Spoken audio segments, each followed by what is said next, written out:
السلام عليكم ورحمة الله وبركاته. الحمد لله رب العالمين والصلاة والسلام على رسوله الأمين. أما بعد إن شاء الله بأضحية زوري علي يالون تياكي وچ لما ملسنو بركاتا وندموچ ناتوش لتقامو برزند مالتنا يمجمراو تياكي من دنبر يميلو عند سو لبتسبو اسكبتسبو عند فيل عند انساسا بيار ዲያብቃቃዋል ወይ የሚል ነው። እንግዲህ አንድ ሰው ብዙ ቤተሰቦችን ያስተዳድራል እንዲሁ ብዙ ልጆች ቤተሰቦችን ሊያስተዳድር ይችላልና ለእያንዳንዱ ማውጣት አይዝም። በዚህ ዙሪያ ላይ የተወራ ወሬ ወይንም የዑለማ ንግግር ቢኖርም በጣም ደካማ ነው ማለት ነብዩ ሰለላሁ ዐለይሂ ወሰለም 9 ቤት አላቸው ማለትም 9 ባለቤቶች አሏቸውና ለነዛ ሁሉ አንድ ብቻ ነበር የሚያርዱት።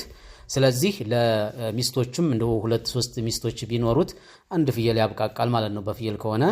እንዲሁም ልጆችም ካሉትም ከዛሊከ ለልጆች ሁሉ ለቤተሰቦች ለሚያስተዳድራቸው ቤተሰቦች አንድ ብቻ ነው የሚያብቃቃው ማለት ነው። ዳን ረሱል ሰለላሁ ዐለይሂ ወአሊሂ ወሰለም ضحى بشات عن نفسه ነብዩ ሰለላሁ ዐለይሂ ወሰለም ضحى ያረዱ ማለት ነው። ቢሻቲን አንድ ፍየል ማለት ነው። አንድ ፍየል ብቻ ነው እንትን ያሉት ማለት ነው በተሰቡ አህሊ በይቲሂ አልአጥሃር እና ስለዚህ በዚህ መልኩ ነው የሚሆነው ማለት ነው። ويجزي عند جمهور الفقهاء يشترط يعني يشترك 7 في بدنه 7 ሰዎች ባንዲ ግመል ላይ መጋራት ይቻላል። 7 ሰዎች ሆነው አንዱን ግመል በጋራ ተጋርተው ሊያርዱ ማለት ነው። እንግዲህ ይሄም ጥሩ ነገር ነው። እሱ ምንድነው ሰዎች በብሩን ያዋጡና ግመልን ይገዛሉ። ያንን ግመል ወይንም ከብት ገዝተው 7 ሆነው ይከፋፈሉታል ወይንም ይቃረጡታል። ቅርጫ ይባላልና በዚህ መልኩም አለ። በተለይ ከግመሉ ላይ 10ም ሆኖ ያብቃቃል ይላል። 10 ሰዎች ሆነው 10 አንድ ግመል ለ10 ማለት ነው። እዚህ ኡዱህያ ላይ ይቻላል። ለሃዲያ ሐጅ ላይ ነው እንጂ የማይቻለው ማለት ነው። ሐጅ ላይ ያው ለ7 ብቻ ነው። ከብትና ግመል አንድ ነው ማለት ነው። ከኡዱህያ ላይ ግንስ ኡዱህያ ላይ 10 ሆነው እንደሚበቃ ወይንም ደግሞ 10 ሆነው አንዱን ግመል ማረድ እንደሚችሉ በአንዱ ግመል መጋራት እንደሚችሉ ነው። አንድ ለ10 ማለት ነው ይቻላል የሚል ያው ሐዲስም አለበት ማለት ነው። ከማ ذهب اليه بعض اهل العلم نعم እንግዲህ በዚህ ላይ ኢንሻአላህ በዚህ መልኩ ይመለሳል። ይሄ ሌላው ጥያቄ ምንድነው? ኡዱህያ የሚሆነው ከለማዳ እንስሳቶች ነው የሚሆነው። ያ ማለት ግመሎች እና እንዲሁም ከብቶች ፍየሎችና በጎች ማለት ነው። ይሄ ማለት ደግሞ ጾታ አይለይም፣ ችግር የለውም። ከኮርማዎች ቢሆን ጥሩ ነው። ኮርማዎች ሙክቶች ቢሆኑ መልካም ነው። ነገር ግን ሴት ፍየልን ቢያርድም ያብቃቃዋል ማለት ነው። እንዲሁም ደግሞ ፍሬያቸው የተወጡ የተኮለሱ እነዚህም ችግር የለውም። እንደውም ፍየሎች እንስሳቶች ላይ ይሄ ተፈላጊ ነው ይላሉ ሰዎች። የሚሰልቧቸው ፍሬያቸውን የሚሰልቧቸው ለምንድነው? እንዲሰቡ ነውና ስጋቸው ሊሰባ ስለሚችል ይሄም ተፈላጊ ነው፣ እንደ ነውር አይቆጠርም ነው የሚለው። ለማዳ እንስሳዎች ነው መሆን ያለባቸው ሲባል እነዚህን ተጠቀስነ ምን ለማውጣት ነው? የዱር አውሬዎች የሚበሉ አሉ። ለምሳሌ እንደ ዲኩላ የሚባል አለ፣ በቀረል ወህሺ የሚባል አለ። የዱር ከብት ማለት ነው። ሳሳ ምናምን ዲማቆ የሚባሉ አውሬዎች ይኖራሉ። እነዚህን ለማዳ እንስሳቶች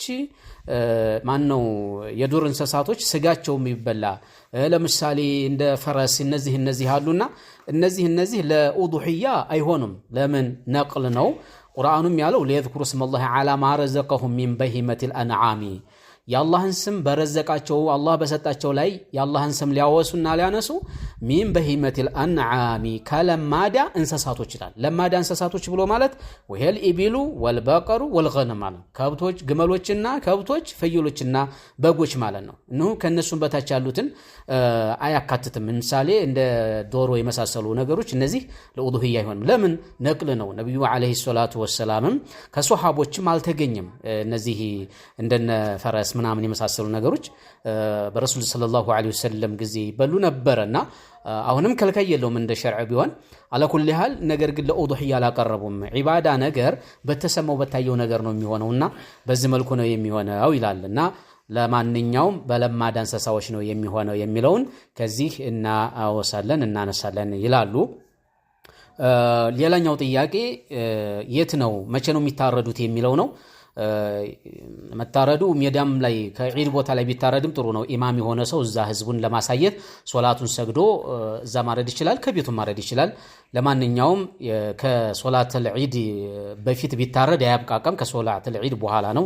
ለቀውሊሂ ሰለላሁ ዐለይሂ ወሰለም መን ሶላ ሶላተና ወነሰከ ኑሱከና ሶላታችንን የሰገደ እርዳችንን ያረደ ፈቀድ አሷበ ንሱክ በርግጥም ትክክለኛውን የኡዱህያን እርድ አገኘ ይላሉ። በሌላ ከበራ ኢብኑ ዓዚብ ከሳቸው በተወራው إن أول نسكنا في يومنا هذا الصلاة ثم الذبح የመጀመሪያው ከርዳችን የሚሆነው የመጀመሪያው ስራችን የሚሆነው በዚህ ሰዓት ማለት ነው ሶላት ነው ይላሉ። በዚህ ኢባዳ ቀናችን ላይ ይላሉ يوم العيد عيد الأضحى የሶላት ነው በመጀመሪያ ደረጃ ሶላት ነው የሚሰገደው በጧት ከዛ እንደገና ደግሞ እርድ ነው ይላሉ። فمن ذبح قبل الصلاة ከሶላት በፊት ያረደ ከሶላት በፊት የኡዱህያን እርድ ያረደ ሰው فتلك شاة لحم የስጋ ፍየል ለስጋ የታረደች እንጂ ለዒባዳ የሆነች የታረደች ፍየል አይደለችም። ለቤተሰብ አሳልፎ ያረደው ነው የሚባለው ለይሰ ምን ሱክ ፊ ሸይ በምንም ነገር አይደለም ከዒባዳ ይቆጠርልትም ይላሉ ማለት ነው። እና በዚህ መልኩ ይሆናል ነው። ኡዱህያ እስከ መቼ ቀን ድረስ ነው? እንግዲህ ይሄንን አወቅን።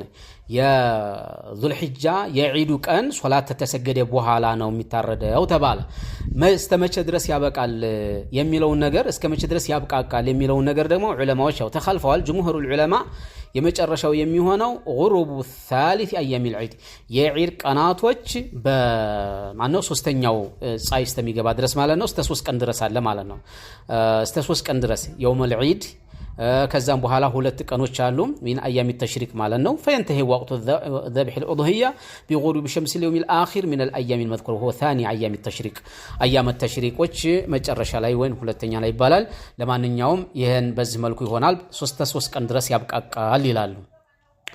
ለምንድነው እነ ዑመር እና አሊ እና አቡ ሁረይራ ከነ አነስ ከነ ኢብኑ አባስ እና ከነ ኢብኑ ዑመር የተወራ ነው ይላሉ። እስከ 3 ቀን ድረስ አለ በማለት ማለት ነው። በዚህ መልኩ ይሆናል ኢንሻአላህ። ይሄ በዚህ መልኩ ይጨረሳል ወይንም ደግሞ በዚህ መልኩ ያለው ምላሽ ይሆናል ለዚህ ጥያቄ አሁን ወይንም ለተጠየቁ ጥያቄ በዚህ መልኩ እናያለን ማለት ነው። ሌሎች ጥያቄዎች ይኖራሉ። አይቦች እንስሳቶች ላይ የሚሆኑ አይቦች ከነውር የማይቆጠሩ አሉ፣ ነውር የሚሆኑ አሉ። እነሱን ደግሞ በቀጣይ እናያቸዋለን። والله اعلم። السلام عليكم ورحمه الله